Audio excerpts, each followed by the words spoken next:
Shalom à toutes. Eh bien, on fait une petite promenade dehors par ce beau temps aujourd'hui. Et j'en profite pour tous ceux qui n'ont pas pu se joindre à notre shiur ce matin en live sur le Zoom, sur le Dvar Malchut de la paracha de cette semaine, Parashat Emor.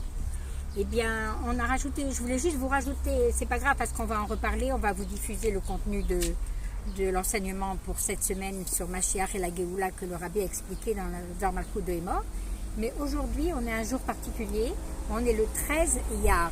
Et le 13 Iyar, c'est le jour de la Iloula du frère du Rabbi, Rabbi Israël Arieleb, qui est niftar à l'âge de 42 ans. C'était un homme très érudit dans la Torah, mais mamash dans les niveaux les plus élevés et en profondeur.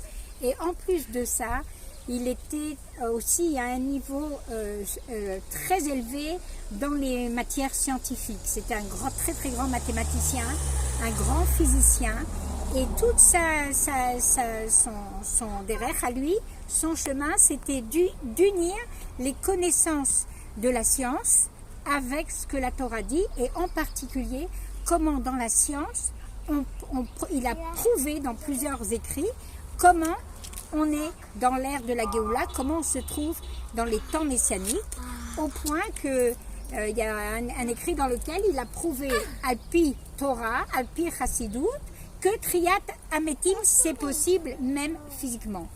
Et Rabbi Israël Arieleb, à la suite de son décès, le Rabbi appréciait énormément son frère. Il est parti très jeune, il s'est marié, il s'est marié, il a habité à Tzfat, il est enterré à Tzfat. D'ailleurs, aujourd'hui, beaucoup vont pèleriner sur son kéver. Et depuis, en Amérique, sous l'impulsion du Rabbi, a été créé un institut de recherche scientifique, justement, du lien entre les sciences et la Torah.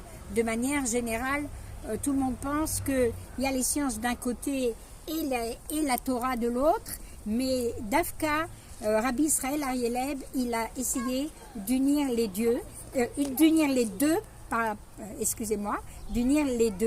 en uniant les deux, ça rejoint exactement toute la Nekuda que le Rabbi a développée dans les Dvar Malchut que nous avons vus, qu'il faut dévoiler le Aleph dans la Gola, qu'il faut dévoiler Aloufo Shel Olam dans l'exil, de faire le ribour entre ce qui nous dépasse, qui est très élevé spirituellement, et comment même dans la vie de tous les jours on peut dévoiler la divinité.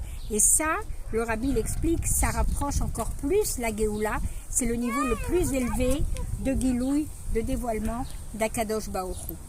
Maintenant, le Rabbi explique le nom de son frère, Rabbi Israël Arieleb.